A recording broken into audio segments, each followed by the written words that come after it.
This is Comic Picks by the Glick. Hey, and I'm your host, Jason Glick. And hey, as promised last time, I'm here to talk about the best comics I read in 2009. Now, I wimped out on doing it last year because I thought, it's like that's just too hard, man. I just can't think of like all the comics I read last year, and like I just quantify them into like the 10 best. And I thought, it's like why bother? It's like this year I thought, no, fuck that. I'm gonna go ahead and just like sit down and think about the 10 best that I read last year. But naturally, I'm gonna start off with. But I'm going to have to quantify this whole list, basically saying that when it comes to talking about best comics of the year, you can't talk about that without talking about Blade of the Immortal. Because I swear to God, like there's a reason I gave an entire podcast to that series this year. It is my favorite goddamn comic series that I read like day in and day out. Well, the final volume of the prison arc. Demon Lair 2 is absolutely the best thing I read so far this year. As soon as I got that book, I sat down at Comic-Con, read through it, and was just amazed about how well it resolved this arc and set up things for subsequent stories. And Volume 22, Footsteps, is coming out in another couple weeks.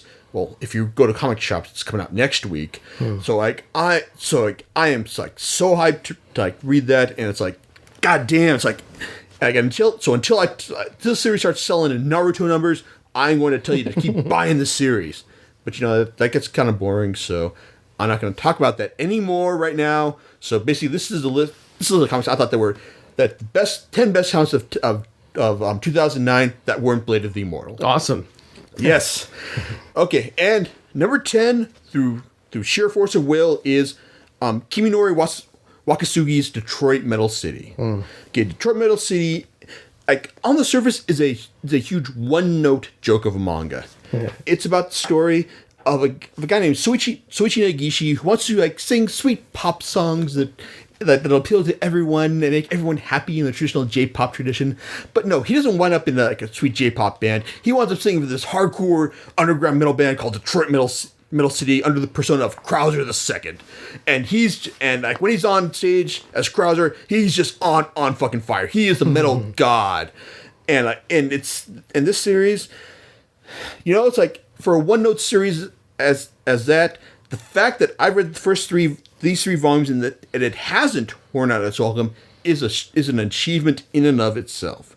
The fact that we've seen traditional set up a Soichi just being a pussy and then reverting to his Krauser persona in order to act out his inner wishes has been a real joy to see. And it's also seems that Wakasugi is just taking this setup to explore all the aspects of metal fandom in Japan.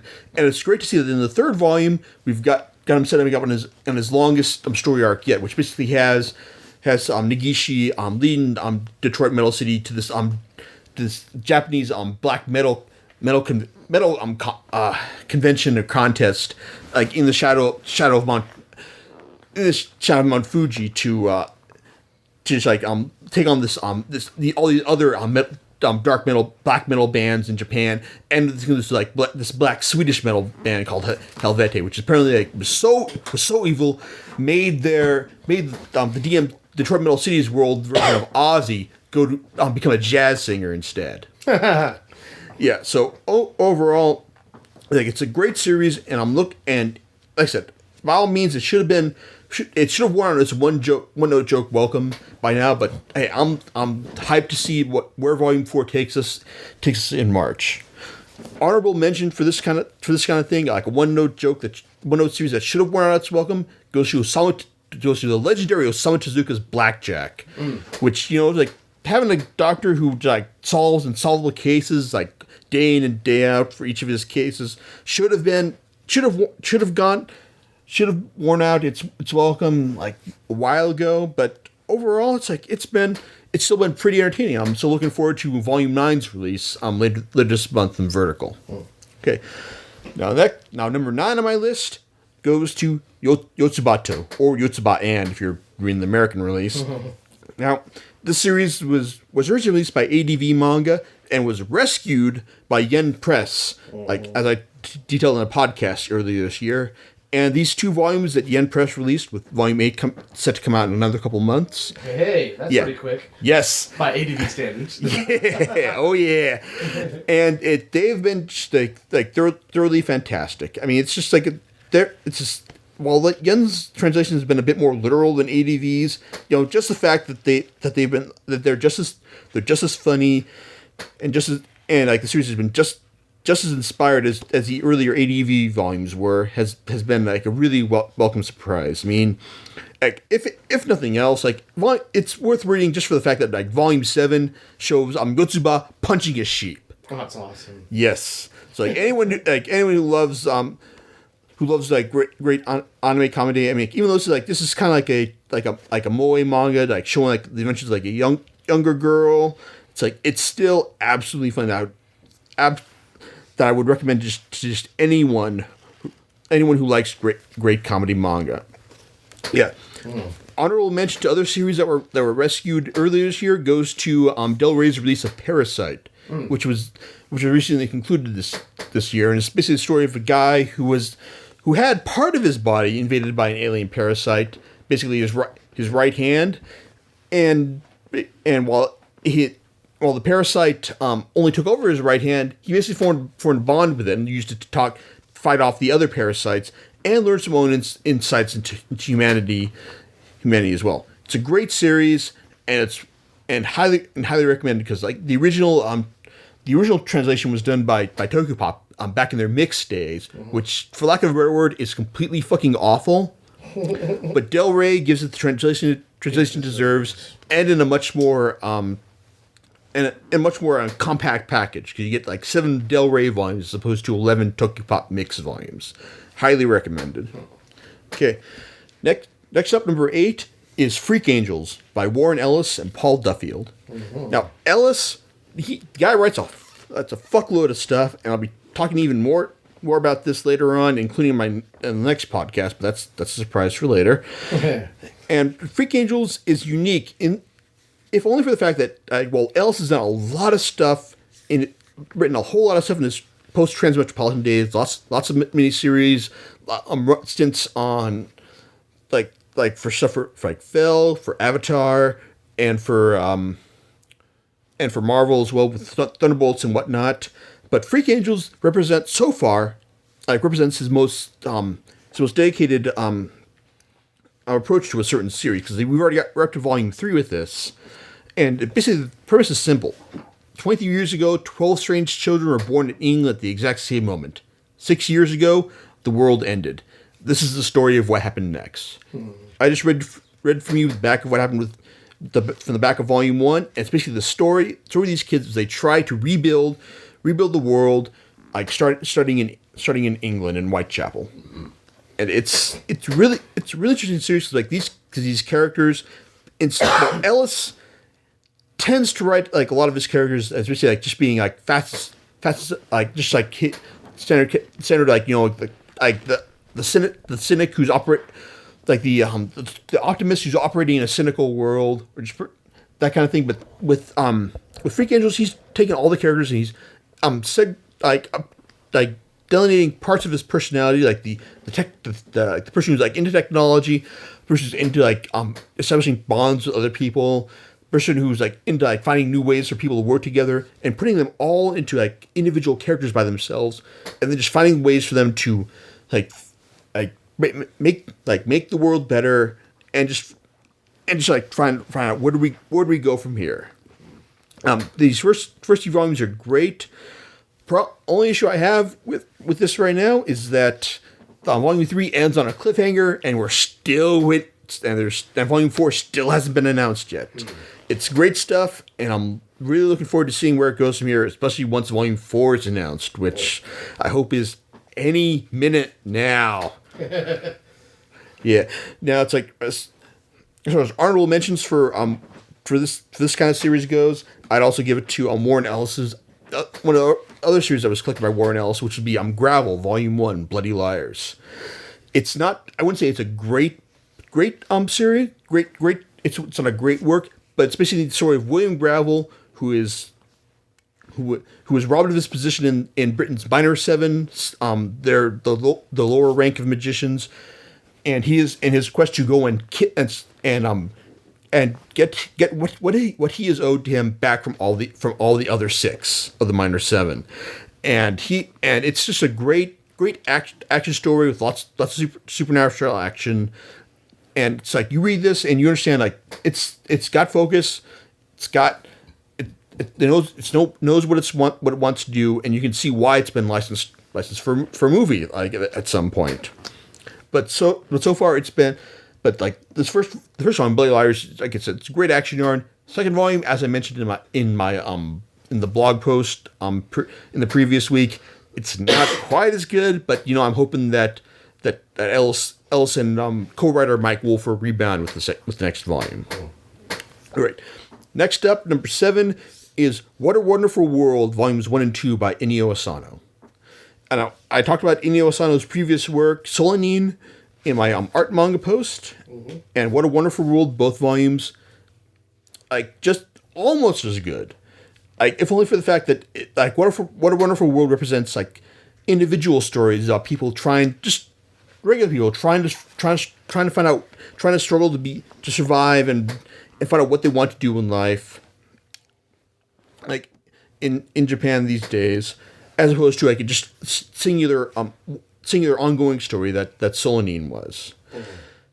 And it's just a great series. It's filled with humor, sadness, and it's like with other stories that you look at this and you think like it's just gonna be like a depressing series about like just real life and real people. But overall, I mean, it's just because the people in here realize that like life, it's full of sadness, full of depression, full of stuff that you just don't want to that you wouldn't rather like face. But then they ultimately realize that hey, it's more rewarding to actually try and strive to be alive than just to give up, and that's what makes this series worth it.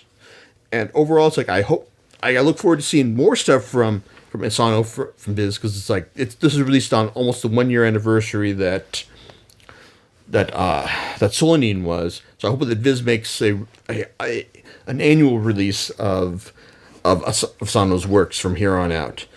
On the honorable mention for this like art manga titles goes to Jiro Taniguchi and Yumamara Baku's Facing the Goddess, because you'd put Taniguchi like in a setting of man versus nature, and you're automatically reminded like great stuff. The only thing holding it back is basically that this seems like Yumamara Baku's first comics work, and he unfortunately relies on the maxim of tell, don't show, rather than show, don't tell, like which is much serve everyone much better in comics. Still, I'm looking forward to reading more of this series, especially once I order from Amazon. And hopefully, it's like they'll actually get in the stock. All right. Now, one thing I noticed when I was compiling this list is that a lot of this stuff goes from series that were either A, starting, or B, concluding. Not a whole lot of ongoing series, because like once you've established yourself, it's like you kind of like really don't. There's not really a whole lot of need to just like it's like radically reinvent the series or just throw lots of new stuff like your way in order to like just like maintain audience appeal. Now, it's interesting that the series like actually managed to like do something different in the middle of a series, in the middle of its run, to actually like keep it going, and that's where I give the nod to Jason Aaron's series Scalped, which is mostly illustrated by artist R.M. Guerra. Yeah, with Scalped, it's basically the story of Dashiell Badhorse, a Native American who basically returns to the Indian reservation of his youth to work for this Indian gangster, Red Crow, as he's trying to go legit and start up an Indian gaming casino like on his reservation, try to make life better for everyone there. Now, while Dash Badhorse is the thing is like that, while Dash Badhorse is essentially there to like just try to work security, he's also working undercover for the FBI, trying to obtain like information on Badhorse's on Red Crow's criminal doings in this. Now, the thing about Scalped is, well, I figured that that Bad Horse's at his descent into depression and self-destruction, he kind of reached a peak with Volume 3, Dead Mothers, where he confronts one of the other FBI agents who's kind of sent to work there as his opposite number, but he winds up actually just going killing this one lady that just for kicks.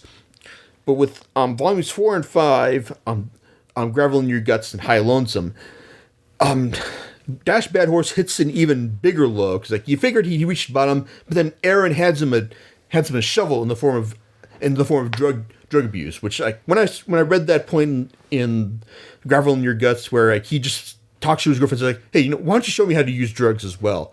I just thought, oh, that's it. I was like, I might as well just like stop hoping that he gets better, and just like just start enjoying the the trashy spectacle of him just getting worse and worse from here on out. Mm-hmm. And that continued through to High Lonesome Volume 5, but it also indicates that, hey, you know what?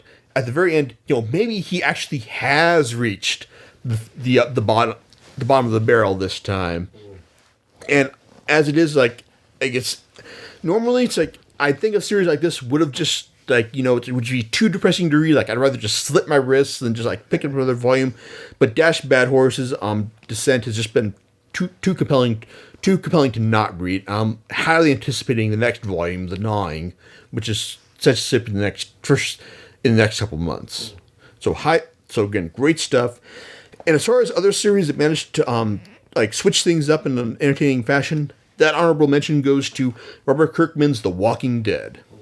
Because while he proved that with volume 8, the series is still worth reading, volumes 9 and 10 would ship this year, and volume 11, which I would have read by now, but Amazon is completely sold out of it. He's shown that, like a main character, Rick, he's actually kind of superfluous to the whole operation, and that there's a chance that like he just might just die at any moment. That even if he did, that wouldn't matter, because like the rest of the cast is still that much more interesting to read about, and even his son, who's only about 9 years old, he'd still be a compelling character to read about even in the situation, and especially with volume 10, which shows that Kirkman, like, if you really had any doubt, like I'll admit I did, that Kirkman like recognizes the cliches of your zombie movie and like knows how to avoid them. Kirkman does. He realizes that, hey, I know exactly what you're going to expect when you see these kind of setups.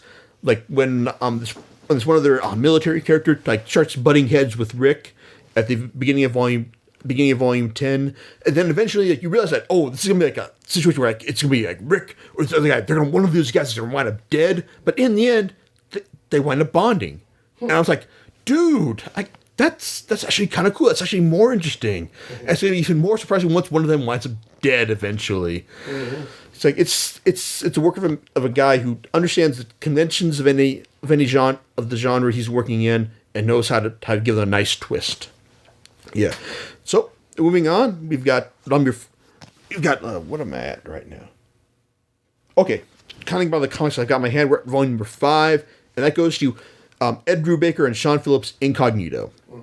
As I said in the last podcast, and in case you had any doubt, yes, this was one of the best comics I read last year, and it's like if you haven't anything about it by now, it's highly recommended that you do. It's a story of a super criminal who goes under witness protection and just basically deadens all of his criminal instincts as he tries to adapt to being a normal guy, until the point where we find out that all the drugs he's using allow him to actually go back to being a supervillain. But then he finds out that it's not that things aren't that simple anymore.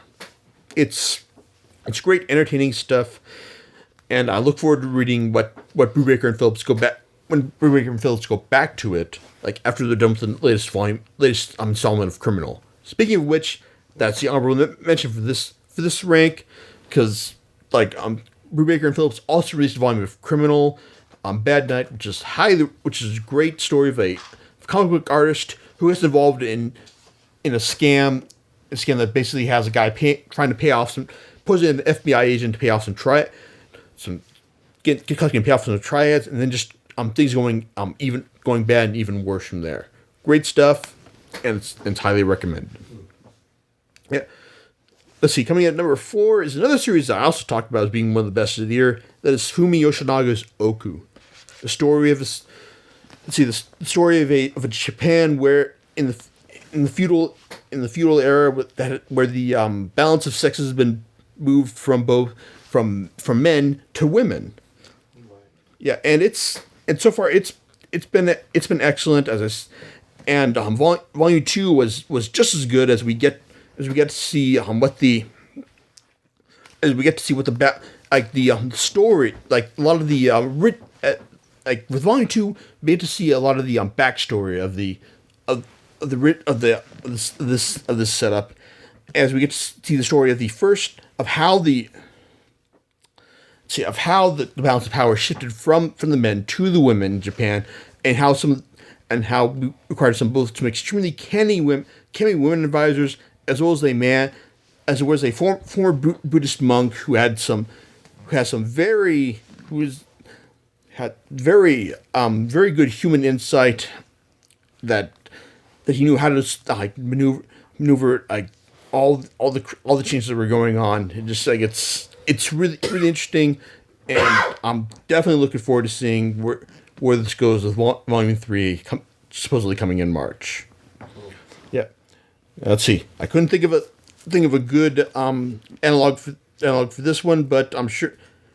But oh wait, that's right. Fumi Yoshigaga's next work from Viz, All My Darling Daughters, ships in 2 weeks from Viz. Like for lack of a better work, I'm all over that. I'm all over that. Go buy that too. Yeah. All right. Number 3, another manga. You know, so there's a lot of these on this list. Mm-hmm. Anyway, number 3 is Emma by Kaoru Mori. Like Emma is a story of a. It's in the Victorian England, in the Victorian England era, and it's a story of a maid who falls in love with an upper class individual, and while he loves her too, there's a whole lot of complications from their interclass courtship. While the series ostensibly concluded this main story with Volume 7 back in 2008, 2009 saw the release of Volumes 8, 9, and 10, which show the various side stories of the supporting cast, and they were all fantastic because Mori, aside from the fact that she's a fantastic artist, she's done tons of research to understand what Victorian England looks like at this time. Her understanding of character movement and body language is absolutely fantastic. It's a pure joy to look at her depiction of characters and understand that she knows how to suggest a lot of stuff without having to tell this to the audience. Instead, I mean, you look at another similarly gifted artist like Steve Dillon, who's done lots of great work with Garth Ennis in terms of body language and art, and she's just as good, if not a little better, in her depiction. And this final volume 10, which I read earlier this week, brings the entire saga to a great end, and it's huge. As Wayne would put it, it's a great mega happy ending. Yeah, and for honorable mention, I just give it to her next series, Otoye Megatari, which hasn't been announced as being licensed yet, but I'm willing to bet that CMX is going to be all over this like white on rice. Yeah. So I hope to see her next series licensed and released next year, but we'll see how that goes. Okay, number 2 is Volume 2 of All-Star Superman by Grant Morrison and Frank Quitely. Now, one of the things I regret was when I did my Superman podcast back in 2008, is that for some reason I forgot to mention Grant Morrison's series in that podcast. And that's a true tragedy, because his All-Star, both volumes of All-Star Superman, probably probably represent the one Superman series that you need to read, because it just takes like everything you know about Superman, just like his relationship with Lois, his antagonism with Lex Luthor, his Fortress of Solitude, and just like everything else, the kryptonite, the Bizarros, everything, and just tells a story that isn't connected to any regular standard DC continuity that you need to read. Just basically distills Superman down to his essence, about a hero who doesn't like solve things just by beating people into the ground, by getting people to understand what his view of the world is, and it's utterly outstanding. I mean, it's especially at the very end when he, like, my favorite moment is when Luthor, after he's taken his Superman serum, he's trying to beat the crap out of Superman and show him that he was right. As he finally starts to get an understanding of what it's like to see the world from Superman. He's still trying to beat him up, and then he tells Superman, he's like, I saw how to save the world. I could have made everyone see. I could have saved the world if it wasn't for you. And then Superman just clocks him right across his face, and then he says, like the ultimate comeback, you could have saved the world years ago if it had mattered to you, Luthor.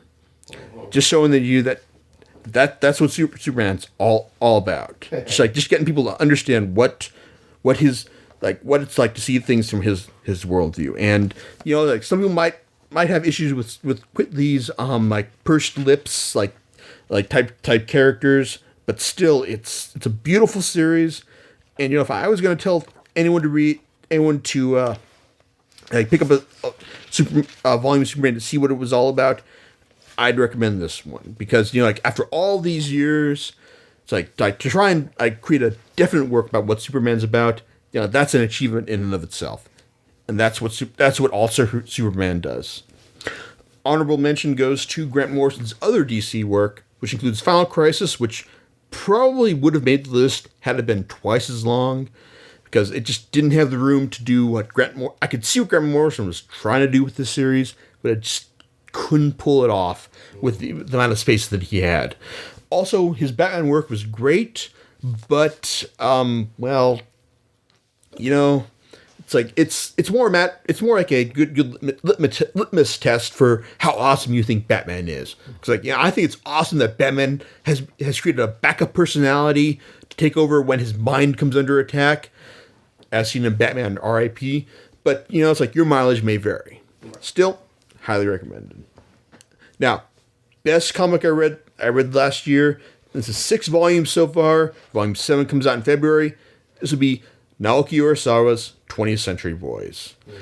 Because, as I talked about in the Urasawa podcast, it's a story of these guys who had this vision of what the future was going to be like, what their imagination was going to show, how they imagined the future was going to be, and how they're going to save the world from all this evil that's going to befall it, and then how all their prophecies started to come true. But then they had to go and save. Then they have now to try and save the world after they become adults and lose that youthful optimism. It's great, fascinating stuff, and more than anything else, this is my favorite series just because I can't wait to see what happens next.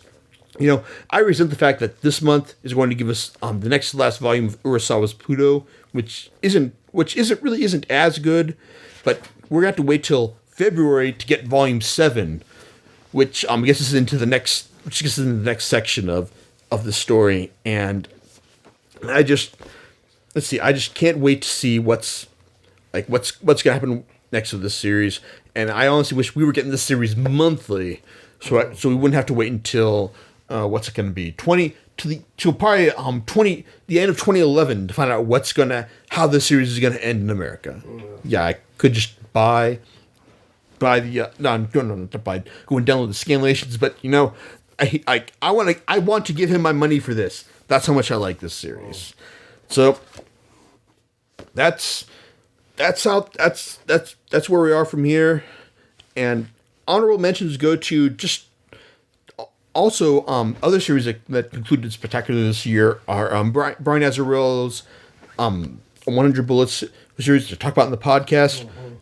along with Dark Horse Manga's other great series, Eden, It's an Endless World, Kurosagi Course Delivery Service, Berserk, which would have been on this list if not for the fact that they were cursed with the fact of just being excellent series that just continued, that really contributed nothing else than being excellent in this year alone. So, that's... Oh, wait. I guess it's also... Wait, what time... What are we at right now? 30. 30? Okay. Hell with it. Let me just talk about a bit of my disappointments. Because, let's see, I mentioned Children of the Sea in one of my blog posts for the site. You know, it's like, for Viz's Sigeki imprint, I was expecting more. But the series really only has like some really nice art to recommend it. With volume 2, I honestly don't know if this guy just has anything else besides just suggesting a greater story rather than actually telling it. Volume 3 is set to come out later this year. I'd like to say that I'm going to stop reading this series, but you know, I just can't. That's my curse right there. And also, Batman. Whatever happened to the Cape Crusader, which reunited brilliant writer Neil Gaiman with artist Andy Kubert. It was intended to be a bookend to the Bruce Wayne Batman era, like much in the way that Alan Moore's Whatever Happened to the Man of Tomorrow's Superman story was. But this one was just kind of like, Batman died and they had a funeral. And then he realized that, the best thing about his life was being Batman. Alrighty then. So let's just say I'm glad that I was able to trade in a friend's gift of a comic that I already bought in order to subsidize my cost for buying this comic. So that's it. So that's my thoughts on the best stuff I read for 2009. But I'm not done talking about 2009 because I've also got thoughts on other series that also came out in 2009 from my next podcast, which I'm calling Interesting Failures. So I'll just leave you in suspense for next time. We'll see you around. That's right.